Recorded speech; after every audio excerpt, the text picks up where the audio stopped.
Hey everybody, CW here, Card Wolf, because I'm always on the hunt for great cards. Today is Wednesday, and that means Pack Battle Day. We do it every Wednesday here on my channel and Average Joe's channel, and we have a good time doing it. The best part is you guys get to be the deciders. You decide which one of us is victorious this week.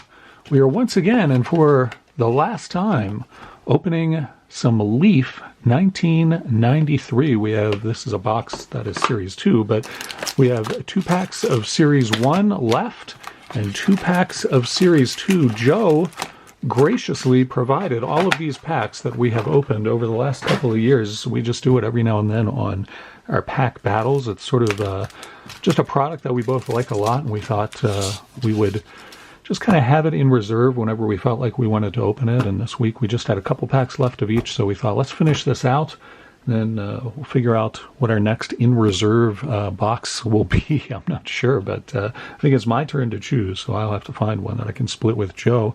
Hope you guys are having a great week. I am glad you are here with me. I'm going to open our first pack of Leaf 1993. We're looking for Frank Thomas inserts. Those are the big things that you can get out of here. Once again, I'm trying to beat Average Joe by getting better cards than he does today. Be sure to check out his channel. I will link to it in the descriptive box below. We start out our pack battle. Our first card is Donovan Osborne, a pitcher for the Cardinals back then. I'll show you the backs of these cards. You get a different image of the player, which I always enjoy a lot. And then you get sort of a look at the sort of the cityscape of whatever city that the team is from. That is ostensibly St. Louis, but I would never have recognized that, so I'm just going to have to take Leaf's word for that. We got Oral Hershiser here, and Bob Tewksbury, another Cardinals pitcher. Very interesting to see that. We got Mike Piazza, Hall of Famer, there, and you see some shots of downtown L.A., and Piazza towering over the skyscrapers. I always like these. I just think these are really cool cards. I wish that the companies would do more stuff like that. You know, just kind of be a little more inventive, and they just don't do that. So that's one Hall of Famer there. Pretty nice to see that. Melito Perez, of course, a good pitcher for the Yankees for many years. We got Keith Miller, infielder for Kansas City for a little while. And Pat Borders, Blue Jays catcher, looking, I don't know, he doesn't look happy with the call, and his hat's askew. He looks out of sorts there, Pat Borders. We got George Brett. There's a nice Hall of Fame card for us there. George Brett, one of the great third baseman of all time. Great to see that card. Very nice. We got Dwayne Ward, a pitcher for the Blue Jays, and behind him Jay Bell leaping in the air for Pittsburgh. What's the Pittsburgh cityscape look like? Yeah, it's not really the cityscape. It's the steel industry, which is, of course, what Pittsburgh is known for. Interesting to see that. I don't think I've ever noticed that on the backs of one of these before. Felix Fermin there, and Bobby Witt, pitcher for the A's. We got Dennis Cook, another pitcher here, and we finish off another double. What on earth? We got 2 Felix Fermin cards. What on earth? Why does this keep happening? Whenever I open cards on this channel, I seem to get duplicate cards in the same pack. It is quite strange and bizarre, and I'm sure it is a sign that the universe is telling me something, but I do not know what it is. It is perplexing and confusing, and I'm just going to move on to the first Series 2 pack of this 1993 Leaf Baseball Pack Battle. That is, I don't know what to think about that. I don't know why it keeps happening. It's quite strange. Daryl Boston starts this pack off. White Sox Rockies outfielder Daryl Boston, I believe, came up with the White Sox. Am I misremembering? Oh, it doesn't show the stats. It does show Colorado, which is rather nondescript in that photo, I have to admit. But I think Daryl Boston came up with the White Sox. Chuck Finley there, good pitcher for the Angels for a little while. These cards are slightly sticky, but not too bad. John Cummings and Kirk Gibson, World Series hero for the Dodgers. There he is, still in his Detroit days. He came up with Detroit. Actually, it's 1993. So I think this is when he came back to Detroit, I believe, if I'm remembering his career. John Kruk, we see the manly physique of John Kruk there. I know the ladies always enjoy seeing John Kruk. Let's see what he looks like on the back. There he is. Yep, he's ready to field a ball. Flip it over, we see Wes Chamberlain, another Phillies player from 1993. That one was very sticky. Carlos Quintana. Though these are sticky, I'm not really seeing a lot of paper loss. You're not seeing anything because it's out of focus. That's better.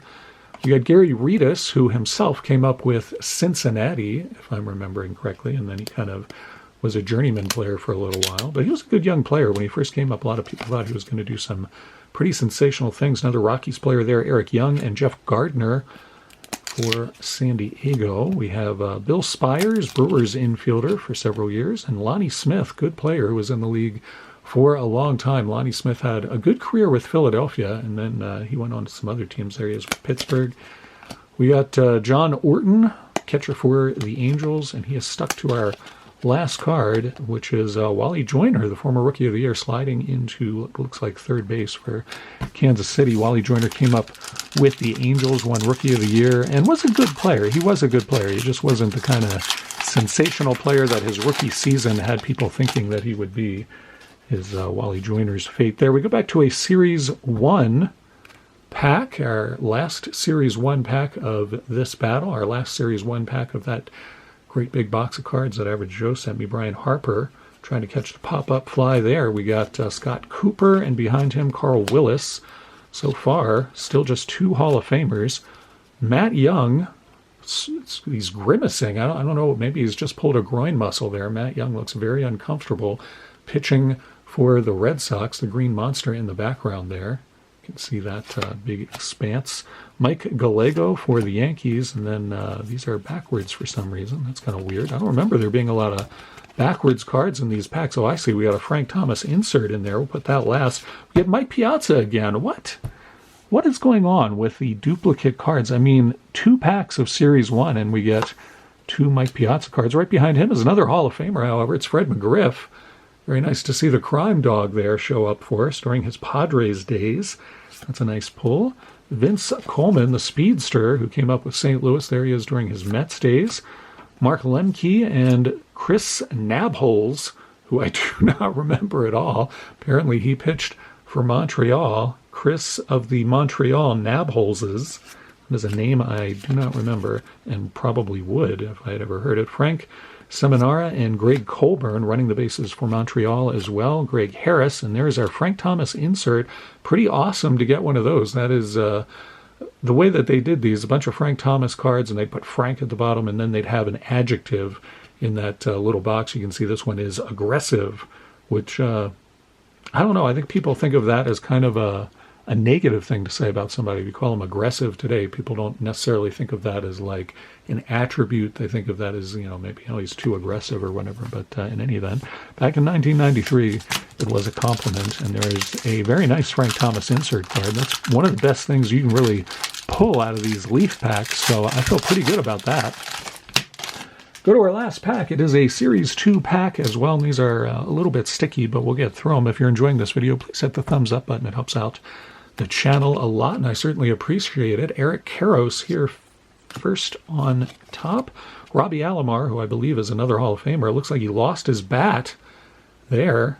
He still got the handle, but wow, that ball, I don't know, maybe it was a Nolan Ryan fastball or something. That just split the bat right in half. Brett Barbary, and we got Eric Davis, who was a really good player for Cincinnati. There he is during his Dodger days. Don Mattingly, nice to see that one. See what New York looks like on the back. It's not New York, it's the Statue of Liberty. Don Mattingly, as big as the Statue of Liberty.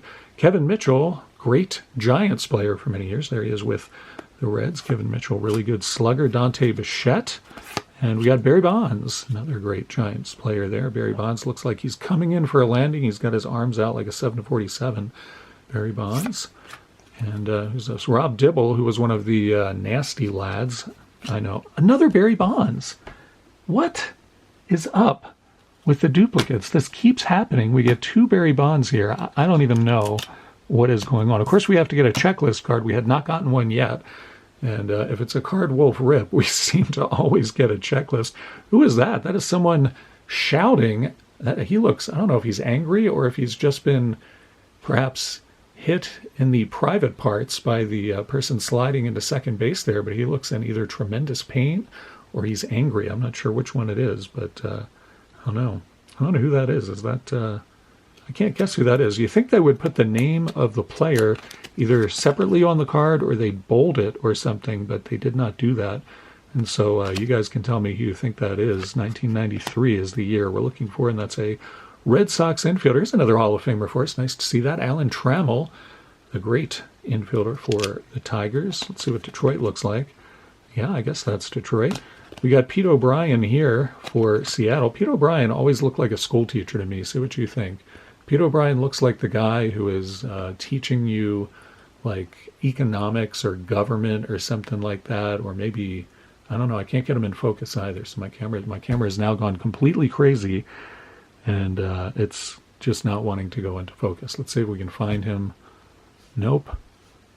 Doesn't want to come back in. Here we go. Let's see if that'll do it. All right, there you go. Pete O'Brien and all his school teacher glory. You can tell me if you agree with me there, but it's what I always thought Pete O'Brien kind of looked like, just like a high school teacher or something. There he is with the Space Needle behind him for Seattle. And we finish off with another Bill Spires card. So that's at least that I counted. There may have been others that I missed, for I am aged, but I thought we got at least 3 duplicate cards out of those packs. At least one of them were duplicate cards within the same pack, which is completely nuts. I don't know how that goes on. Our best card was easily the Frank Thomas insert, but we also got several Hall of Famers. McGriff and Trammell, double Mike Piazza cards, and George Brett. Robbie Alomar also in the mix, and a couple of Barry Bonds cards if you're partial to him. Let me know what you think. Did I win or did Joe win? Let us know in the comments on both of our channels. Again, head over to Average Joe and see his video today. See how he did. Thank you so much for coming out to the channel. I'll be back tomorrow with, what am I opening tomorrow? I previewed it last week and I'm going to show it to you again. Tomorrow I'm opening this box of Cooperstown 2013 from Panini. And this has got a ton of Hall of Famers in here, beautiful cards, and lots of cool inserts as well, including, I think it has Colgan's disc inserts, 1 per pack, which are really cool. They're these little round cards. If you don't know what those are, you can look them up online and get a preview of what we will see tomorrow, and maybe I'll tell you more about what that product used to be back in the 30s. It's a pretty neat kind of vintagey looking thing, and they did a nice job in this Cooperstown set. I'm really looking forward to getting into that box, and I hope you are too. I'll see you back here tomorrow. As always, happy collecting.